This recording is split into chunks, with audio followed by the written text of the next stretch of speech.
Connie, I want to bring to your attention a couple of quick articles. Back in July of 2021, you wrote an article called The Future of Work, The Great Reshuffle and What It Means. And in it, you discussed how the future of work was changing at a faster rate for deep reasons. Well, it turns out that Ryan Brzezinski, CEO of LinkedIn, has just recently put out an article called What is the Great Reshuffle? How can you make the most of it? In this article, LinkedIn discussed how this is unlike anything we've seen in the history of work. And not only are employees rethinking how they work, but why they work. So I want to get your thoughts on this because it sounds like a very similar article.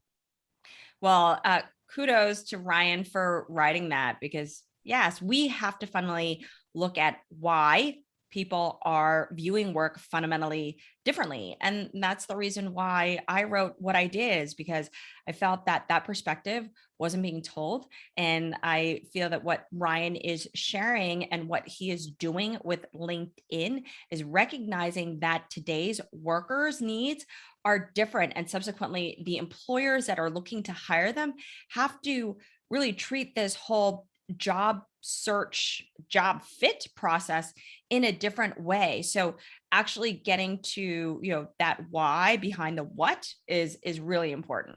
So juxtaposing this is an article from the Wall Street Journal this week, a couple of days ago. Businesses lease trophy space to stoke return to office. And in this November 2nd article, they discuss how businesses trying to wean employees off remote work and lure them back to the office are spending more than ever on upscale workspaces. This includes custom-built lounges, game rooms, ping pong tables, foosball, and outdoor dining areas with fire pits. What's your thoughts on this? My thoughts are that that is the wrong approach to lure people back in. And if they believe that's the winning ticket to get people to adopt being back in the office, it's just not going to work because it means that they haven't fundamentally understood who their employee base is. That's not what people are looking for now. What they're looking for is control, flexibility, and a level of freedom, candidly, that they have now experienced by having the ability to work remotely. Now, not everyone may really gravitate towards that. They want to come in, but there is a level of optionality that they now realize they have. And there are different requirements that have come into play in light of the pandemic. So assuming that really getting everybody to come back in and to conform to this fun environment with ping pong tables and foosballs and so forth is going to make them happy is a fallacy.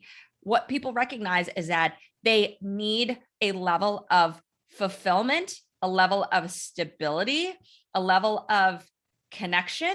And frankly, that varies depending on the worker. And particularly those younger workers are used to a completely digital environment.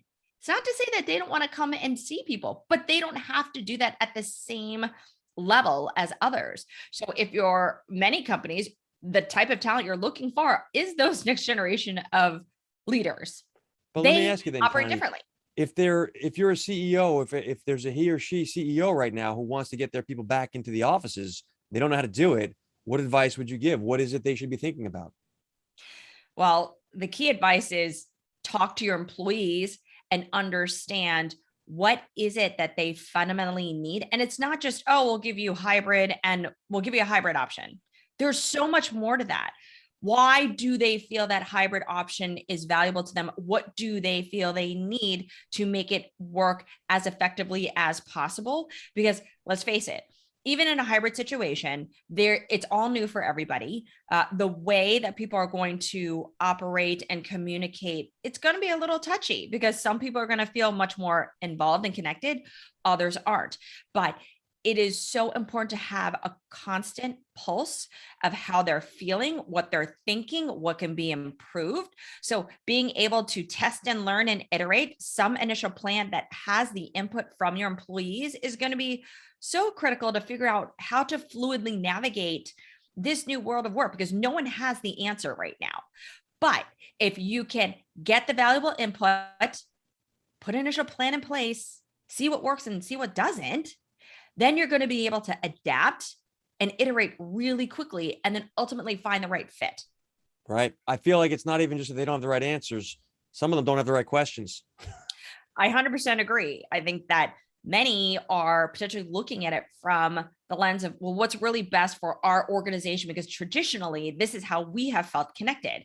But at different levels, what somebody in the C-suite needs is very different than somebody who at a director level, somebody who's very different than, somebody who's starting their career. And it's an acknowledgement that people have to acknowledge that depending on what level you're at, depending on what career stage you're at, your needs are going to be different. So how do you adapt and adjust accordingly versus it being, it's my way or the highway?